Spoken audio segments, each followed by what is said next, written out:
인구 고령화가 급속히 진행되면서 이 치매와 같이 아픈 노인들을 보살펴줄 수 있는 요양시설에 대한 수요가 가파르게 늘고 있습니다. 이 문제는 요양시설이 지방에만 몰려있고 정작 많은 사람이 필요로 하는 도심에서는 턱없이 부족하다는 건데요. 이런 도심시설 부족 현상은 이 정부의 높은 규제 탓이란 지적이 나옵니다. 유지승 기자입니다. 혼자서는 일상생활이 힘들거나 치매에 걸린 노인들, 가족이 있더라도 제대로 케어하는 일은 매우 힘듭니다. 이런 노인들을 돌볼 수 있는 요양시설은 있고 필요로 하는 사람들도 많지만 아이러니하게도 이용률은 낮습니다. 요양시설이 주로 한적한 시골과 같은 지방에 있다 보니 멀리 떨어져 지내야 하는 현실 때문입니다. 가족은 떨어져 있는 불안감에, 노인은 소외감 때문에 지방 요양시설을 꺼리는 실정입니다. 더욱이 전문기업이 아닌 개인 사업자가 운영하는 요양시설이 전체의 76%입니다. 이 경우 시스템이 부실하고 지방에 있는 경우가 많아 관리상의 사고도 발생합니다.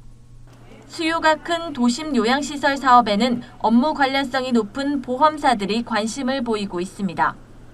하지만 이 시장에 뛰어든 보험사는 KB손해보험 단 한 곳뿐입니다. 해당 보험사가 운영하는 서울 도심에 위치한 요양시설은 2곳인데 현재 입소하려면 기약 없이 몇 년을 대기해야 합니다. 필요로 하는 사람이 많은 도심에 요양시설이 적기 때문입니다. 노인은 본인이 살아왔던 지역을 떠나고 싶어 하지 않는다라는 게 저희가 좀 생각하는 부분이고요. 도심에 이런 시설이 생기니까 본인도 그렇고 보호자들도 그렇고 좀 수시로 아무튼 방문할 수 있다라는 기대감 이런 것들이 영향을 가장 크게 미치는 것 같고 대기업의 전문적인 운영 시스템에 대한 신뢰도가 높은 점도 신청이 몰리는 이유 중 하나입니다. 이런 수요에도 보험사들이 요양사업을 검토만 할 뿐 선뜻 나서지 못하는 이유는 높은 규제 문턱 탓입니다. 현행법상 요양시설을 운영하려면 토지와 건물을 직접 소유해야 합니다. 임대 방식으로는 안 돼 상당한 자본이 필요합니다.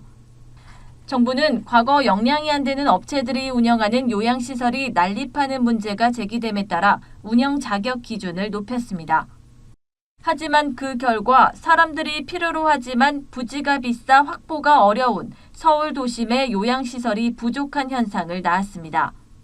이런 가운데 금융당국이 요양사업 진출을 원하는 보험사들이 적극적으로 이 시장에 뛰어들 수 있도록 규제 개선에 나섰습니다.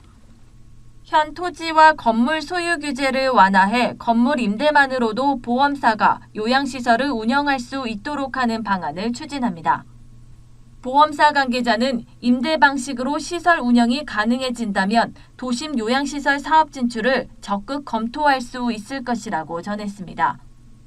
전문가들은 우리보다 먼저 초고령 사회에 진입한 일본처럼 늘어나는 노인 인구와 그 수요에 맞춰 보험사뿐만 아니라 의료사업자, 건설사 등 다양한 기업들이 요양사업을 할 수 있도록 제도 개선이 필요하다고 말합니다.